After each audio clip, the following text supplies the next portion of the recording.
डहाणू तालुक्यातील मौजे वरखंडे येथील पिढ्यानपिढ्या वापरत असलेल्या रस्त्याचा प्रश्न पुन्हा एकदा ऐरणीवर आला आहे.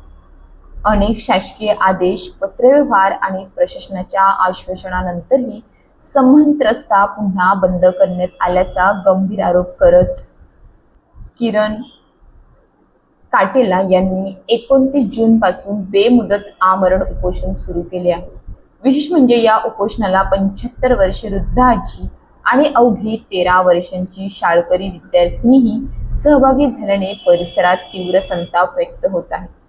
या प्रकरणी मुख्यमंत्री, महसूल मंत्री, जिल्हाधिकारी, पोलीस अधीक्षक, तहसीलदार, वन विभाग तसेच ग्रामपंचायत यांच्याकडे निवेदन सादर करूनही तातडीने कारवाईची मागणी करण्यात आली आहे. निवेदनानुसार संबंधित रस्ता 100 वर्षाहून अधिक काळ गावकऱ्यांच्या वापरात असून 2020 पासून काही व्यक्तींनी अतिक्रमण करून तो वारंवार बंद केल्याचा आरोप करण्यात आला आहे. या संदर्भात तहसीलदार, सहाय्यक जिल्हाधिकारी आणि वन विभागाने वेळोवेळी रस्ता खुला करण्याबाबत आदेश व पत्रव्यवहार केल्याचा दावा अर्जदाराने केला आहे. मात्र आदेशांची प्रभावी अंमलबजावणी न झाल्याने ग्रामस्थांना आजही मोठ्या मनस्ताप आणि गैरसोयींचा सामना करावा लागत असल्याचे त्यांनी म्हटले आहे.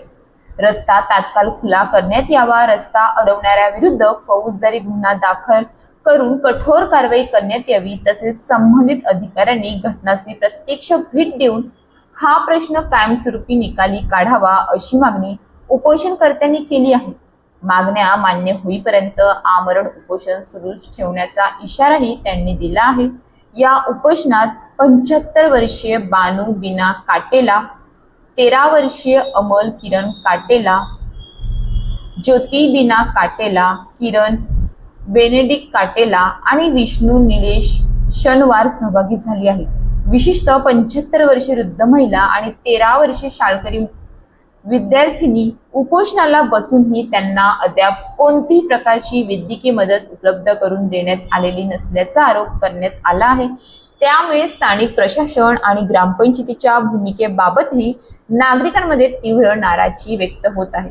दरम्यान शासकीय आदेश अस्तित्वात असूनही त्यांची अंमलबजावणी का होत नाही, तसेच वृद्ध महिला आणि अल्पवयीन विद्यार्थिनी उपोषणावर बसल्यानंतरही प्रशासन शांत का आहे, असा सवाल ग्रामस्थ उपस्थित करत आहेत.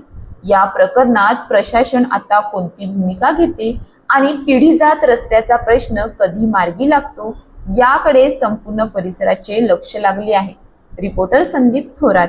अशाच नवनवीन बातम्या पाहण्यासाठी आपल्या न्यूज इंडिया 9 ला लाईक, शेअर, सबस्क्राईब करा आणि बेल आयकॉन दाबायला विसरू नका.